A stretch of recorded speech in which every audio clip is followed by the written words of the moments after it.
बिस्मिल्लाहिर्रहमानिर्रहीम। मेरा नाम है बैरिस्टर मोहम्मद शाहरोज़ इकबाल।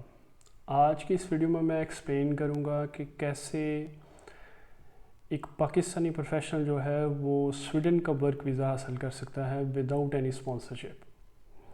इसको बोलते हैं residence permit to look for a job और to set up your new business in Sweden. ठीक है जी, इसका जो लिंक है वो मैं डिस्क्रिप्शन में शामिल कर दूँगा। इसकी जो बेसिक रिक्वायरमेंट है वो ये है कि जो आपकी क्वालिफ़िकेशन है वो या तो प्रोफेशनल लेवल पे होनी चाहिए, या अगर प्रोफेशनल लेवल पे नहीं है तो आपकी जो क्वालिफ़िकेशन है वो अबव मास्टर्स होनी चाहिए, यानी कि बैचलर ऑनर्स जो 4 ईयर है उससे अबव डिग्री होनी चाहिए। 2 इयर्स का मास्टर होना चाहिए, या पोस्ट ग्रेजुएट डिप्लोमा होना चाहिए, या PhD लेवल होना चाहिए। अब इसको दोनों कैटेगरीज़ को अलग-अलग एक्सप्लेन कर देते हैं। पहले हम करते हैं प्रोफेशनल डिग्री। प्रोफेशनल डिग्रीज़ में आ जाता है जैसे इंजीनियर्स हैं, डॉक्टर्स हैं, लॉयर्स हैं, फार्मासिस्ट हैं, आर्किटेक्ट्स हैं। अगर तो आपके पास अपनी मुतलका जो प्रोफेशनल रिकग्निशन है उसका सर्टिफिकेट भी मौजूद है तो आप इस वीज़ा के लिए एलिजिबल हैं। ठीक है जी, यानी कि फ़र्ज़ करें अगर आप वकील हैं तो आपके मुतलका बार से आपके पास लाइसेंस होगा वकील का to practise as a lawyer. ठीक है जी, अगर आप डॉक्टर हैं तो MBBS के बाद आपकी प्रोफेशनल रजिस्ट्रेशन हुई होगी पाकिस्तान मेडिकल काउंसिल से। ठीक है जी, अगर आप फार्मासिस्ट हैं तो इसी तरह जो मुतलका अथॉरिटी है उससे आपकी रजिस्ट्रेशन हुई होगी। इंजीनियरिंग काउंसिल से आपकी रजिस्ट्रेशन हुई होगी अगर आप इंजीनियर हैं। ठीक है जी, एक तो ये हो गया प्रोफेशनल। तो दूसरा आ जाते हैं कि अगर आप फ़र्ज़ करें टीचर हैं, ट्यूटर हैं, प्रोफेसर हैं, लेकिन आप फ़र्ज़ करें फ़िज़िक्स के हैं, केमिस्ट्री के हैं, मैथ के हैं, इंग्लिश के हैं, या किसी और सब्जेक्ट के हैं, लेकिन आपकी जो डिग्री है वो अबव मास्टर्स होनी चाहिए, यानी यहाँ मास्टर्स हो तो यहाँ अबव मास्टर्स हो, PhD हो, तो फिर भी आप इस वीज़ा के लिए एलिजिबल हैं।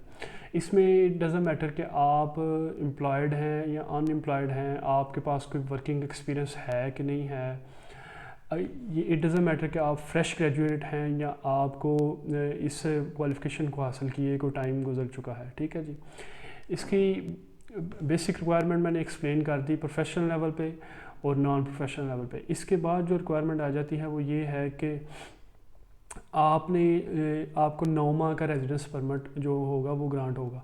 इस 9 माह के रेजिडेंस परमिट के लिए आपके पास लिविंग एक्सपेंस और ट्रैवल एक्सपेंस जो है वो होने चाहिए। वो आपने शो करने हैं 13,000 स्वीडिश क्रोना पर मंथ के हिसाब से, जिसको आप मल्टीप्लाई कर लें 9 से, जो पाकिस्तानी करेंसी में तकरीबन 30 से 35 लाख रुपया बन रहा है। ठीक है जी, तो अगर आप चाहते हैं कि आप एक प्रोफेशनल हैं या आप एक टीचर हैं, आप एक किसी स्कूल में, कॉलेज में, या आप यूनिवर्सिटी में लेक्चरर हैं, तो प्रोफेसर हैं, एसोसिएट प्रोफेसर हैं, रिसर्च हैं, साइंटिस्ट हैं, या आप प्रोफेशनल हैं, तो प्रोफेशनल फील्ड में अगर आप इंजीनियर हैं, वकील हैं, आप डॉक्टर हैं और सोशल वर्कर हैं, नर्स हैं, IT स्पेशलिस्ट हैं, तो अगर आप चाहते हैं कि आप स्वीडन में जाके अपनी फील्ड से रिलेटेड कोई वर्क या कोई जॉब आप ढूंढना चाहते हैं, या आप अपनी फील्ड से रिलेटेड वहाँ जाके कोई कंसल्टेंसी फर्म्स खोलना चाहते हैं, या डॉक्टर हैं तो कोई क्लिनिक खोलना चाहते हैं, तो आप हमसे कांटेक्ट कर सकते हैं। हम आपकी ये वीज़ा प्रोफाइल जो है वो तैयार करेंगे और इसके बाद आपकी वीज़ा एप्लीकेशन सबमिट भी करेंगे। ठीक है जी, अगर आप हमसे हमारी प्रोफेशनल सर्विसेज हायर करना चाहते हैं तो डिस्क्रिप्शन में दिए गए कॉन्टैक्ट नंबर पर आप हमसे रब्ता कर सकते हैं। अगर आपको ये वीडियो पसंद आई तो काइंडली लाइक करें, सब्सक्राइब करें और शेयर करें। बहुत शुक्रिया।